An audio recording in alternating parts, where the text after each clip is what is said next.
চাকরি বাতিলের প্রতিবাদে শিক্ষকদের হুঁশিয়ারি, 24 ঘন্টার আলটিমেটাম। কক্সবাজার থেকে কামাল উদ্দিন জয়ের রিপোর্টে বিস্তারিত। রোহিঙ্গা ক্যাম্পে কর্মরত স্থানীয় কমিউনিটি শিক্ষকদের চাকরি বাতিলের সিদ্ধান্তের প্রতিবাদে তীব্র ক্ষোভ প্রকাশ করেছেন শিক্ষকরা।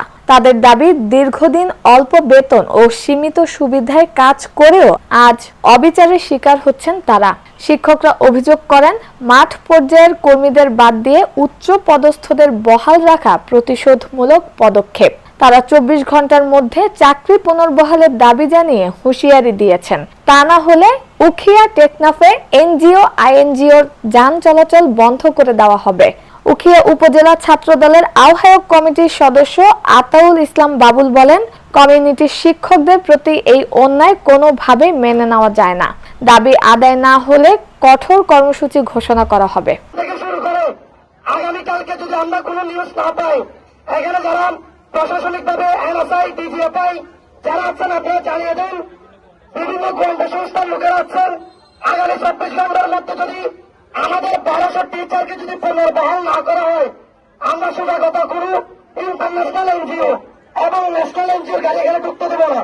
তখন যদি উঠিয়ে তাই নেওয়া যদি বাধ্য হয়, সেই ড্রাইভার আপনাদেরকে নিতে হবে। আমরা কোনো ড্রাইভার নেব না। আমরা সজাগতা এখান থেকে কর্মসূচি আর কোনো কথা নেই। আমরা সেনাবাহিনীর কাছে যাবো একটা স্মারকলিপি দেওয়ার জন্য। ওনাদেরকে অবগত করে আমরা আগামীকালকে আবার মাঠে দেখা হবে। ইউনিসেফ যে আমাদেরকে ফ্রন্ট ক্যাসিস দেখে 4,000 টিচারকে চাকরিচ্যুত করছে, এটা আসলে যৌক্তিক না, আমরা যৌক্তিক মনে করতেছি না। যদি ইউনিসেফের ফ্রন্ট ক্যাসিসই থেকে থাকে, তাহলে শুধুমাত্র কি হোস্ট টিচারের জন্য? এটা হচ্ছে আমার একটা প্রশ্ন। আর যদি ফ্রন্ট ক্যাসিসই থেকে থাকে, তাহলে রোহিঙ্গারা কেমনে রোহিঙ্গাদের জন্য কেন ফ্রন্ট থাকে, আর রোহিঙ্গার টিচাররা কেমনে স্যালারি পাচ্ছে? আর যদি ফ্রন্ট ক্রাইসিসের এত সমস্যা হয়ে থাকে, তাহলে উখিয়া টেকনাফ থেকে এডুকেশন প্রজেক্টে নিয়ে যাক। এত যদি ফ্রন্ট ক্রাইসিস হয়, তাহলে আমরা এডুকেশন প্রজেক্টে চাই না, যেখানে হোস্ট টিচাররা চাকরি করতে পারবে না, সেখানে কোনো রোহিঙ্গা টিচারও চাকরি করতে পারবে না, এডুকেশন ফান্ডে থাকবে না। আমাদের পরবর্তী স্টেপ কি? আমাদের পরবর্তী স্টেপ হচ্ছে, আমাদের দাবি যদি মেনে না নেয়, আমাদের চাকরি যদি আবার ফিরিয়ে না দেয়, তাহলে আমরা কালকে থেকে রুট ব্লক করব। কোনো এনজিও আইএনজিও গাড়ি ঢুকতে পারবে না, আমরা ঢুকতে দিব না। আর এই আন্দোলন কোথায় গিয়ে থামবে আমরা জানি না, যতক্ষণ আমাদের চাকরি আবার ফিরিয়ে না দেওয়া হচ্ছে। চিন্তা করতেছেন, আমি অনুরোধ করব, আপনারা দুঃস্বপ্ন কখনো দেখবেন না। উকিয়া টেকনাফের সন্তানরা কখনো বাড়িতে বসে থাকবে না।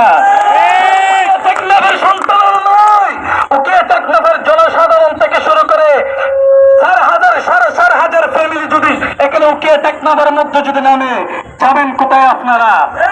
আপনারা যে চিন্তা করতেছেন, যে দুঃস্বপ্ন দেখতেছেন, আপনারা দুঃস্বপ্ন বাদ দেন।